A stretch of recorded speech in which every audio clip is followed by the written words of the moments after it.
Imagine stepping into a smoky dance hall in the early 1950s. The lights are low, the band is warming up, and there's an electric buzz in the air that signals something totally different is about to happen. Something that, at that moment, few could have realized would turn the world of music upside down.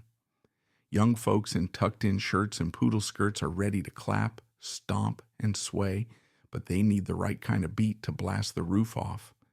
Then Bill Haley and his band step up to the stage wearing no more of the cowboy attire that once defined their sound. Instead, they're brimming with an entirely new energy. They strike the first chords, the rhythm booms, and the dance floor ignites with kids who have never felt such unrestrained excitement. While future stars like Elvis Presley are still just picking up steam, Bill Haley is already there, unleashing a style that isn't quite country, not purely R&B, but somehow full of both and far more potent. In the blink of an eye, a revolution is born. It's easy to assume that Bill Haley's groundbreaking moment only began with one spectacular hit, Rock Around the Clock, which soared to unimaginable success in 1955 and became emblematic of the dawn of the rock and roll era. However, that assumption would be missing half the story. Before that iconic single reached number one and altered the face of popular music, Haley had already been sowing the seeds of a brand new sound with tracks like Rocket 88, Rock the Joint, Crazy Man Crazy, and of course, the rambunctious Shake, Rattle, and Roll.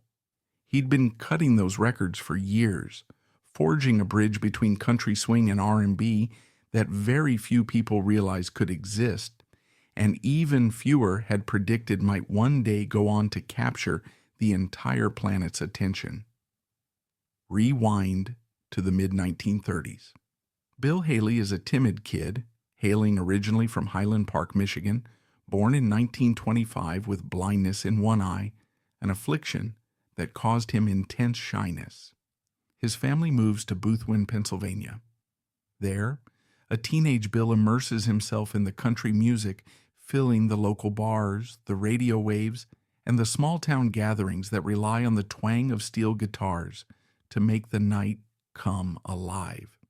He picks up a guitar, discovers he can sing, and before he's old enough to vote, he's left school to chase a dream of making music for a living. He tries out a number of regional country bands, even working on a persona as a singing, yodeling cowboy, but he's got no crystal ball to tell him that he's about to help spark one of the most massive cultural shifts in modern entertainment history. By the early 1940s, fate gives him a lucky break when he replaces Kenny Roberts, who was drafted in a group called the Down Homers. It's the first time Haley gets to appear on a record, but his restless spirit soon compels him to leave the group in 1946. More wandering from band to band follows until eventually he returns to Chester, Pennsylvania, where he hopes to land a DJ gig. But destiny decides otherwise, and he forms a new ensemble, the Four Aces of Western Swing, with musicians Johnny Grand on keyboards, L. Rex on bass, and Billy Williamson on steel guitar. These guys land themselves a contract with Cowboy Records, a newly formed label run by James Myers and Jack Howard.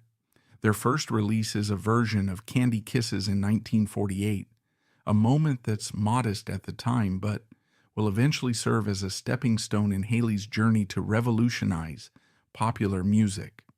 By 1949, the band transitions to the name The Saddlemen. True to the band's moniker, they continue playing Western swing, but the musical currents are shifting beneath their feet.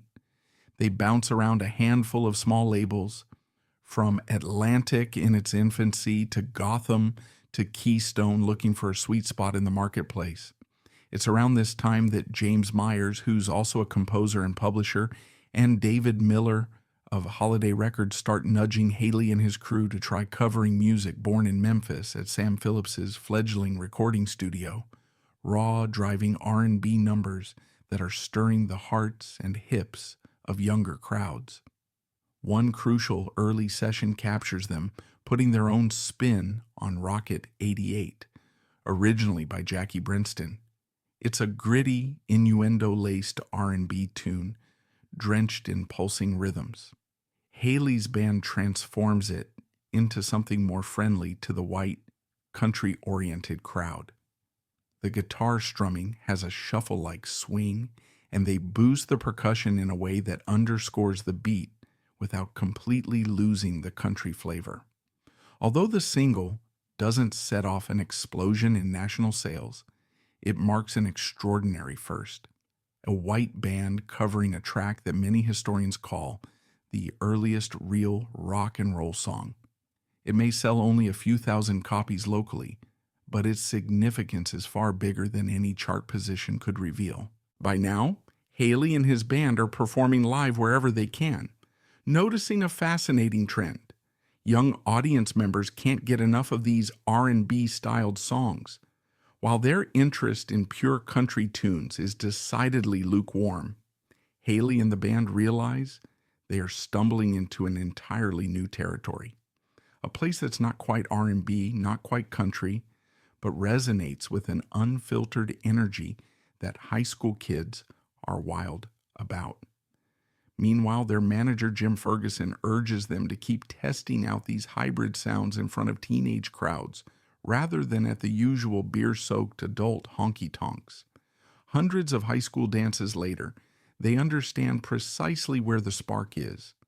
The hats, the boots, and all the cowboy paraphernalia start to feel outdated. So, out they go. In 1952, the Saddlemen rebrand themselves, Bill Haley and his Comets. The new name has that cosmic flair, half a nod to Haley's own name, half a cosmic pun referencing Halley's Comet, and soon they adopt on-stage antics inspired by R&B showmen of the era. The bass player might do little stunts, the saxophonist might swing his horn around. It's all about wild showmanship, turning performances into spectacles that hype up the crowd and give them something eye-popping to talk about on Monday morning at school. This is the time they're dropping tunes like Dance with a Dolly and Stop Beatin' Around the Mulberry Bush, which might sound silly, but you can hear an evolving style in the guitar solos. The changes are subtle but unstoppable.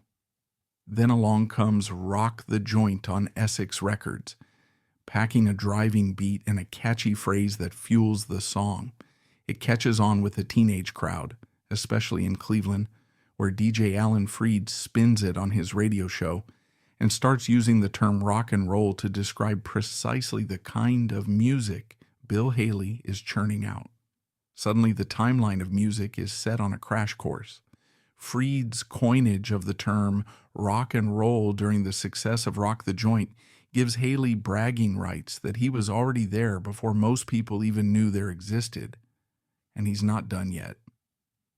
In 1953, Crazy Man Crazy rockets Bill Haley into the Pop Top 20, the first time a white artist with a distinctly R&B-derived tune manages to do so. The track title is plucked straight from teenage slang and becomes yet another link in Haley's chain of barrier-breaking accomplishments. Soon enough, composer James Myers offers Haley the song that will eventually be named by generations as a defining anthem of rock and roll, Rock Around the Clock. Co-written by Max Friedman, who previously made hits like Sioux City Sue, the song is, at its core, a playful lampooning of R&B cliches. But David Miller at Essex, for reasons still debated, refuses to record it. Maybe he doesn't grasp the potential, or maybe he sees the potential and isn't a fan of Myers' business arrangement. Whichever the case, Haley and his band decide to walk away from Essex in search of a record company that will give them free rein to record the track that just might be the golden key to a massive youth market. That's how they connect with Milt Gabler, a producer at Decca Records, who recognizes Haley's potential instantly. He's listened to Rock the Joint and Crazy Man Crazy and knows there's something potent here. He doesn't balk at Rock Around the Clock. In fact, he's eager to cut it. So Bill Haley and his Comets sign with Decca. On April 12, 1954, they record two songs in New York City, 13 Women and Rock Around the Clock. 1 month later, Decca releases both. Rock Around the Clock barely tickles the charts, registering for a single week at number 23 and selling a modest 75,000 copies, which is respectable but not explosive. Then, just when it seems like the track is doomed to be a historical footnote, the band lays down Shake, Rattle, and Roll at a session in June. This sizzling number doesn't just chart, it climbs to number 7 and sells over 1 million copies, making Bill Haley a name recognized by everyone with a radio. Through late 1954 to early 1955, they keep their momentum going with Dim the Lights, I Want Some Atmosphere, which snags number 11 and makes it onto the R&B charts, another first for Haley. Then The Planets Align in 1955, courtesy of James Myers' savvy negotiating. Rock Around the Clock is chosen to run over the opening credits of a daring film on juvenile delinquency, The Blackboard Jungle. The movie itself lights a cultural fuse, stirring the public's anxiety about restless youth. But more importantly, it blasts Rock Around the Clock into the ears of teenagers nationwide. Decca promptly re-releases the single, and this time it does more than just pop in for a chart cameo.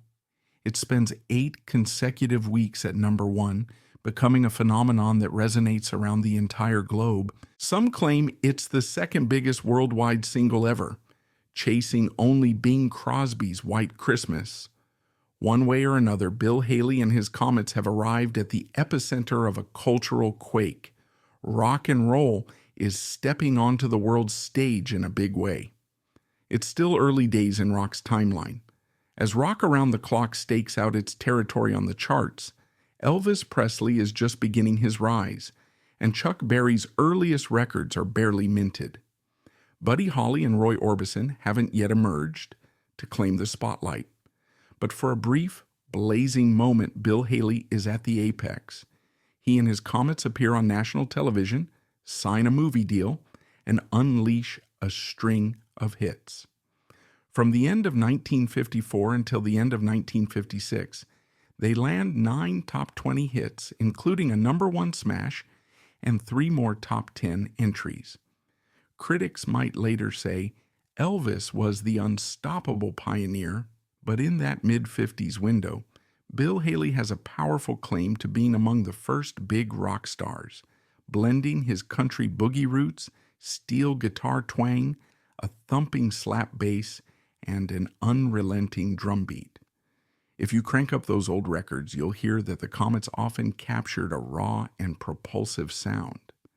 Their brand of rock and roll was far from timid, and even though they might have looked a bit older or square to some teenagers, their music had an edginess that stands up to scrutiny.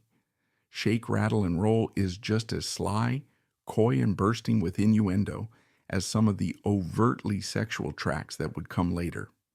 Rock wasn't all about polished swagger and flaming youth. It was about busting down barriers, energizing crowds, and crossing musical boundaries.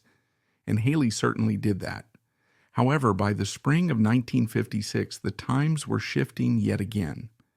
A younger, more captivating presence named Elvis Presley took center stage, exuding raw sexuality that made parents nervous and teenage girls scream. Jerry Lee Lewis and Chuck Berry would follow suit, each pushing the boundaries in their own rebellious ways, leaving Bill Haley in a tough position. His less flashy appearance, especially to American kids who wanted their rock stars brimming with rebellious vibe, meant that Haley would find it harder and harder to compete for teenage attention. Nevertheless, from 1956 to 1957, he was still scoring hits such as Razzle Dazzle, Burn That Candle, and the unforgettable See You Later, Alligator. He also recorded several solid albums that showed his commitment to the evolving sound. But the writing was on the wall.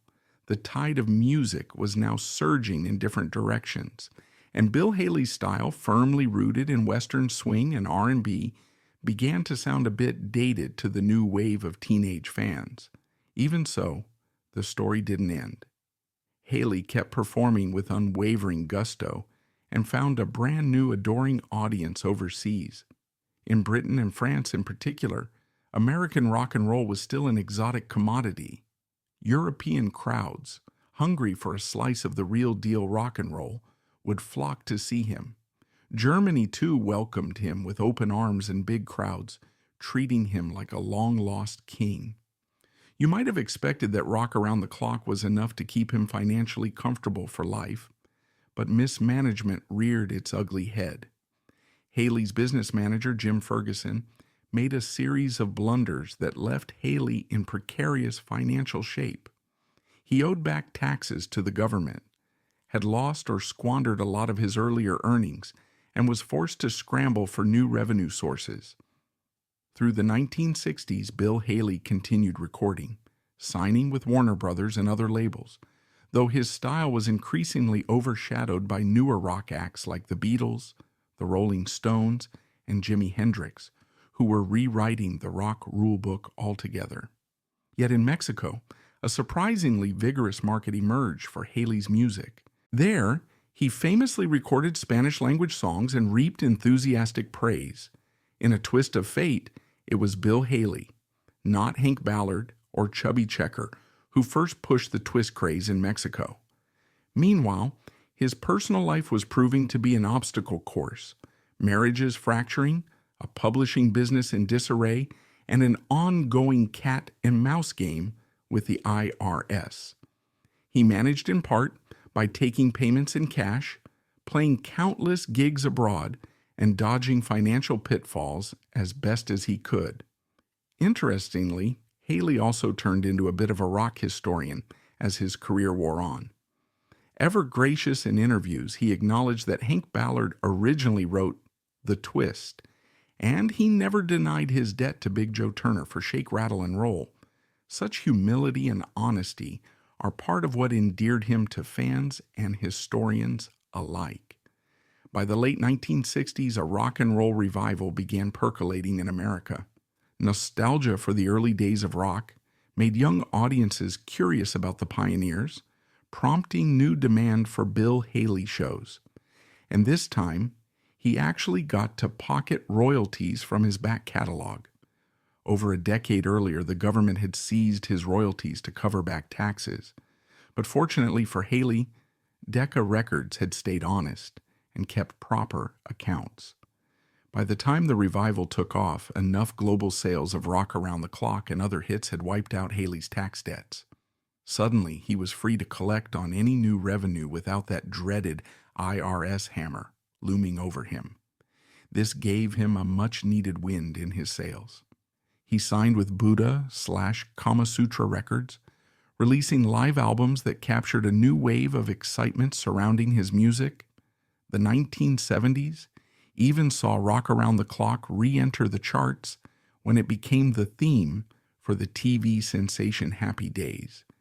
If there was ever a testament to the song's cultural impact, it was hearing it open a mainstream family show 2 decades after it had first whipped teens into a frenzy. Of course, time remains undefeated. By the mid-1970s, Bill Haley's bandmates were aging alongside him, and beloved saxophonist Rudy Pompili, who had been a cornerstone of the Comets' live energy since 1955, passed away in 1975. Haley himself began reducing his workload and eventually retired from performing entirely. Yet even after his death in 1981, the Comets continued performing across Europe to enthusiastic crowds.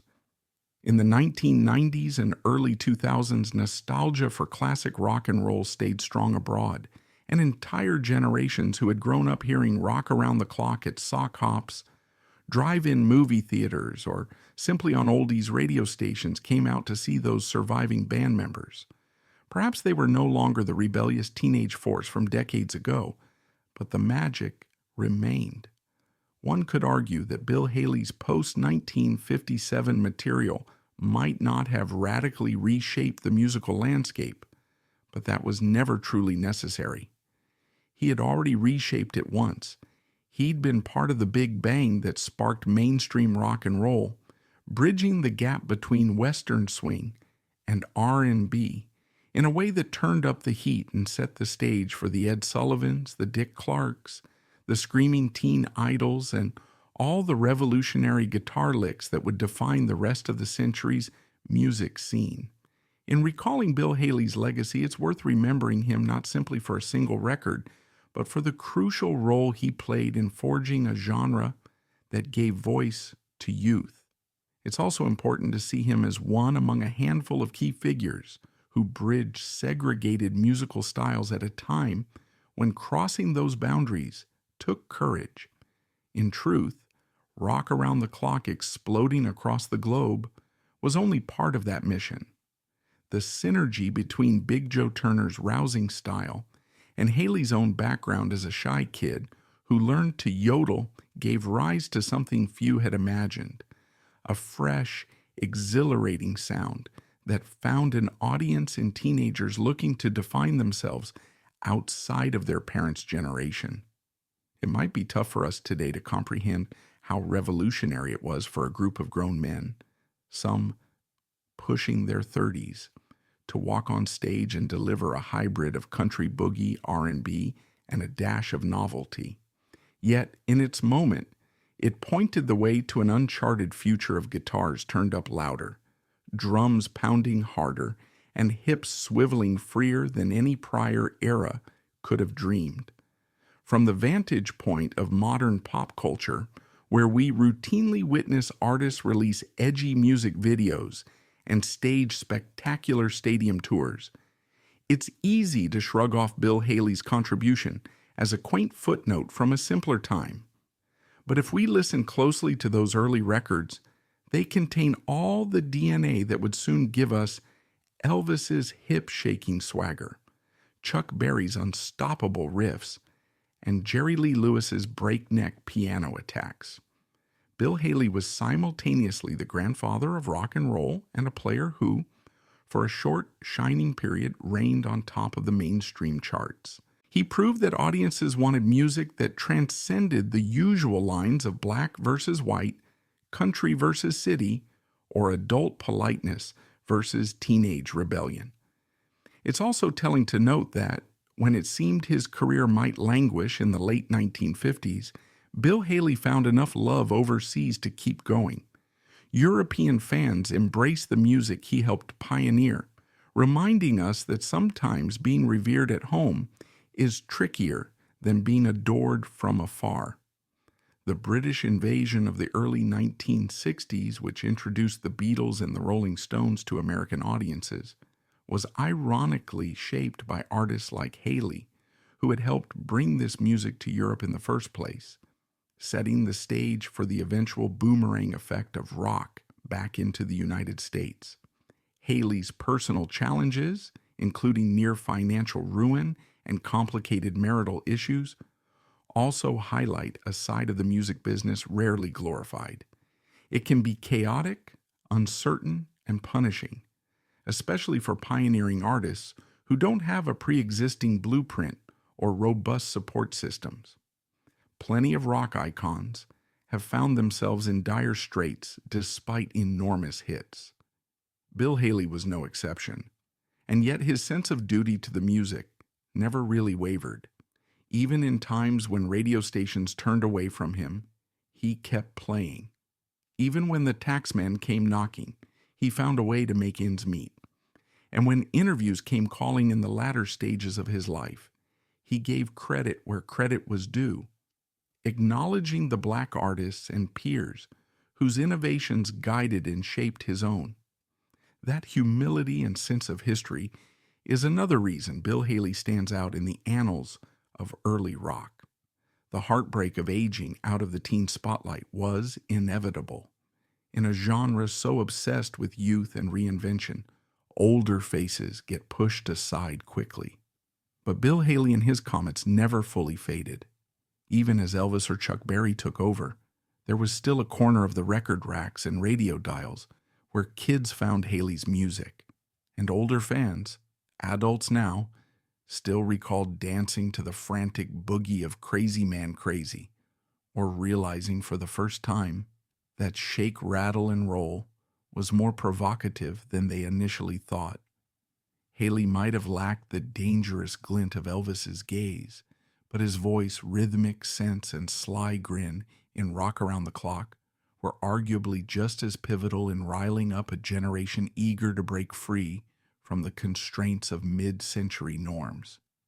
In Mexico, where an entire subculture of twist and early rock thrived, Bill Haley was once again considered a hero who brought something fresh and distinct.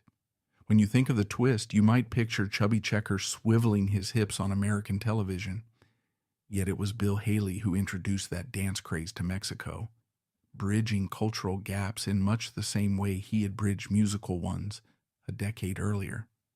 His ability to adapt to new environments, to meet different crowds on their own terms, says a lot about how flexible his artistry was, even if the U.S. market was increasingly gravitating towards psychedelia, folk rock, and later heavy metal. By the time the rock and roll revival phenomenon hit in the late 60s and early 70s, Bill Haley was greeted like a returning champion. Everyone wanted a piece of the authentic sound again, the sax wails, the stand-up bass lines, and the swirl of the guitars. Suddenly, Haley wasn't just a relic. He was a living legend, an exemplar of where it all began. That loopback is among the great joys of music history. Innovators returning to the stage to find that what they'd started has grown into a sprawling forest of new genres, bands, and fans.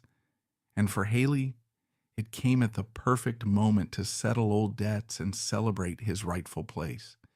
His re-entry into the charts with Rock Around the Clock in 1974, thanks to its usage as the theme for the TV show Happy Days, highlights how that single track transcended the status of a mere pop song. It evolved into a kind of cultural shorthand for the entire 1950s teenage dream. Anytime filmmakers or TV producers want to conjure the innocence and thrill of that era, Bill Haley's distinctive guitar intro is their go-to. Even people born decades after it was released can hum that opening or instantly associate it with sock hops, vintage cars, and drive-in burger joints. That's a testament to the song's staying power and to Bill Haley's role in shaping a music scene that remains an essential page in history books. As the 1970s progressed, time inevitably took its toll on the Comet's original lineup. Many of them were in their 40s or 50s when they first helped catapult rock and roll to stardom, so by the mid-70s they were definitely beyond the age when typical rock musicians are considered in their prime. The passing of Rudy Pompili, the band's charismatic sax player, was a significant blow. And Bill Haley himself, after all the years of touring, recording, and dealing with industry ups and downs, found it more and more difficult to keep up the frenetic pace that rock demanded. But that's not to say he had nothing left to offer. He continued to record sporadically, appear on television, and do the occasional performance for devoted fans, especially in Europe. When he finally retired, the world lost one of its pioneering voices of rock, but not before he'd left an indelible mark that others continue to celebrate. After Haley's death in 1981, his surviving Comets carried the torch of that early rock sound, playing to enthusiastic crowds well into the 1990s and 2000s. They preserved a living legacy, reminding fans and teaching younger newcomers how those riffs and rhythms sounded when rock was a newborn, still wobbly on its legs but full of boundless raw energy.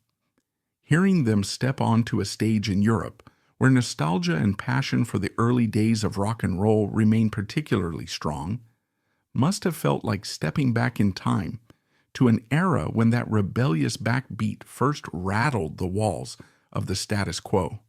The fans who turned out were living proof of how powerful a musical movement can be, even decades after it first swelled up from dusty bars and hometown recording studios. In the grand puzzle of rock history, Bill Haley might not always receive the lion's share of attention.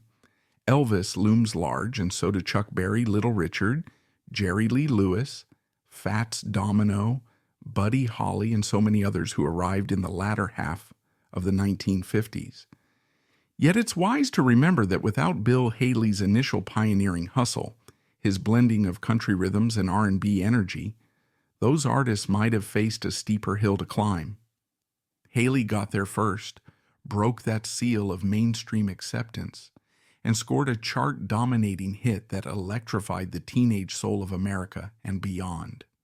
For anyone curious about Bill Haley's discography beyond Rock Around the Clock, a treasure trove awaits. Tracks like Crazy Man Crazy, Rock the Joint, Razzle Dazzle, Burn That Candle, and See You Later. Alligator stand out, capturing the playful enthusiasm of the time. The guitar lines jump, the bass slaps, and Haley's voice gives the sense that everyone on the recording is having a riotous time. Even deeper cuts like Green Tree Boogie or covers that failed to chart reveal a band trying to figure out how to fit a new style into the mold of existing genres, eventually shattering that mold entirely. To reflect on Bill Haley's importance is also to reflect on how music evolves. Often, innovations happen by accident or are born from necessity. Haley and his comrades needed to reach a new crowd. Younger listeners weren't coming out in droves for classic country tunes or rehash novelty songs. They wanted the fire in those R&B numbers cranked up and spiced with a bit of twang. Bill Haley gave them precisely that, mixing in the showmanship he'd picked up from watching any group that could make teenagers go wild. That cross-fertilization of influences, jump blues, honky-tonk, boogie-woogie, and western swing, became the blueprint for rock and roll. Within a few short years, the blueprint would be expanded upon and reinvented countless times. But at the start, there was Bill Haley, forging the path. If you listen closely to Shake, Rattle, and Roll, especially Haley's rendition, you'll catch the punchy beat that practically dares you not to dance. Even the lyrics, toned down compared to the original Big Joe Turner version, are still cheeky. That sense of boundary pushing, of riding right on the edge of what was considered acceptable pop music, was novel for white audiences then. Haley's records not only delivered that flavor, but also made it palatable enough for mainstream radio to give them substantial airplay. What happens next is a well-known story. That audience appetite grows, bigger stars come to the forefront, and the entire music business changes to accommodate a generation that no longer wants sleepy ballads or orchestral arrangements. They want drums, guitars, and a rebellious spirit. All of this underscores Bill Haley's enormous impact. By the time the 1960s rolled around, a new vanguard had seized the wheel, and Bill Haley, like many of his early rock contemporaries, faced the question, adapt or fade away. He chose to adapt in the only way he knew, continuing to record, switching to instrumentals at times, traveling the world to find fans who still valued his upbeat brand of rock. That hustle and his refusal to simply vanish show an indomitable passion. And it paid off, particularly in Mexico and across Europe, where rock and roll as a cultural import from America was still revered. Reflecting on Bill Haley's legacy from a modern vantage point, we might measure success not just by chart positions or record sales, but by the lasting footprint an artist leaves on the culture. For Haley, that footprint is monumental. The fact that Rock Around the Clock has been revived multiple times in film, TV, and other media, always evoking the same sense of giddy nostalgia, speaks volumes. When people hear that distinctive opening, they think of classic cars, malt shops, leather jackets, and swirling skirts on a dance floor. It's become a timeless auditory icon for an entire decade and for the birth of a rebellious youth movement. Which Bill Haley track grabs your attention most? Is it the raw energy of Shake, Rattle, and Roll, the hum-along chorus of "See You Later, Alligator," or perhaps the unstoppable locomotive of "Rock the Joint." Or maybe it's the classic that started it all for millions of fans, "Rock Around the Clock." Regardless, Haley's story is a testament to how music can transform culture, shatter boundaries, and invite people of all backgrounds to come together, dancing away their cares under the spinning lights of a dance hall. So if you haven't already, don't forget to subscribe, ring the bell icon, and keep up with all our latest dives into the corners and crossroads of music history. Because you never know what fresh surprises or timeless classics we'll celebrate next.